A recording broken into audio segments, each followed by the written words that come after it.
Coucou les chats, aujourd'hui je vais vous faire le bilan des 6 semaines. Et ouais, je recommence.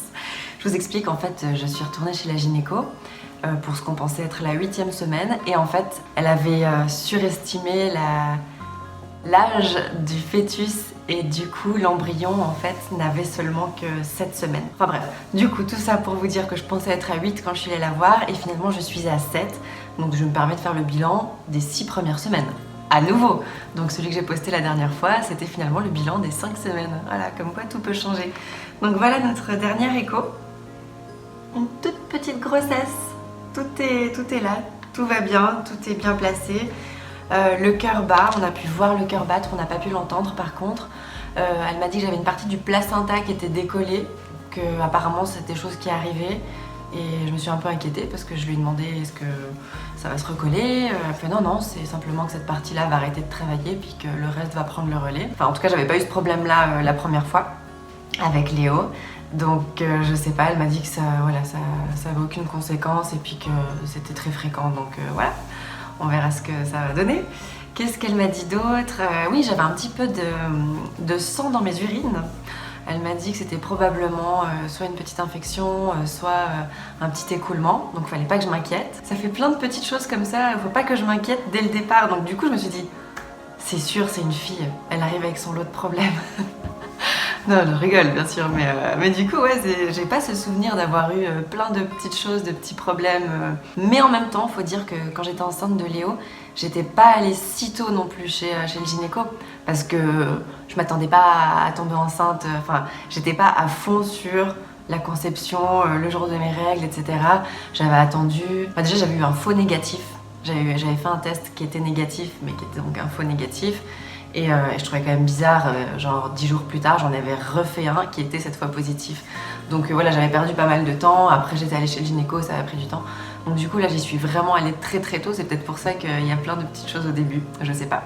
En tout cas tout va bien, par contre j'ai pas mal de nausées, chose que j'avais pas avec la grossesse de Léo. Le matin des fois c'est très difficile parce que je suis au boulot et que je peux pas, j'ai encore annoncé à personne que j'étais enceinte. Donc le café c'est vraiment moi l'odeur qui me soulève la langue.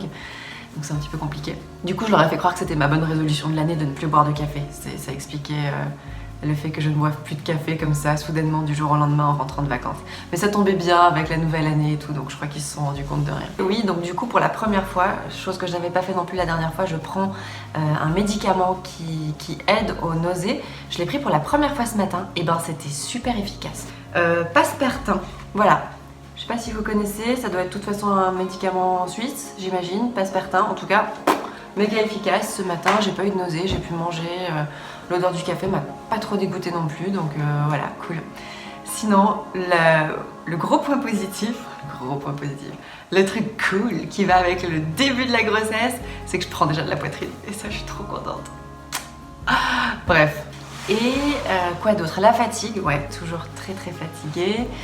Mais voilà, ça j'en ai parlé aussi à ma gynéco, elle m'a dit il n'y a pas d'anémie, enfin il n'y a vraiment aucun problème dans vos résultats sanguins, c'est simplement les hormones qui vous fatiguent. Et ouais, c'est un petit peu compliqué, donc du coup comme je me lève à 4h tous les matins, une fois que j'ai couché Léo, en général à 13h, il faut que je fasse une petite sieste. Prochain rendez-vous pour nous, c'est déjà la semaine prochaine parce qu'on fait les tests pour Zika, étant donné qu'on était aux Bahamas. On va quand même faire les tests, même s'il y a quasi aucune chance parce que l'endroit où on est, franchement, on n'est pas du tout touché. Mais dans le doute, on préfère quand même aller au bout de ça. Le suivant, ce sera pour les 12 semaines.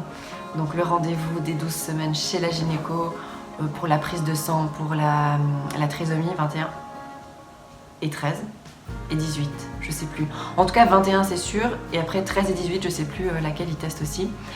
Et une semaine plus tard, donc pour les 13 semaines de grossesse, on va aller faire la première grosse écho au centre d'échographie où là ils prennent aussi la clarté nucale pour confirmer le diagnostic de la trisomie, etc.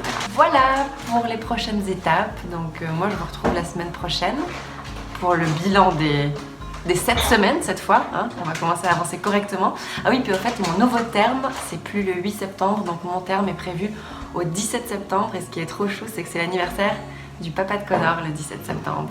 Donc ça lui fera un beau cadeau. Mais bon, je pense que si c'est comme Léo, il arrivera un petit peu avant. Voilà, je vous embrasse. Ciao!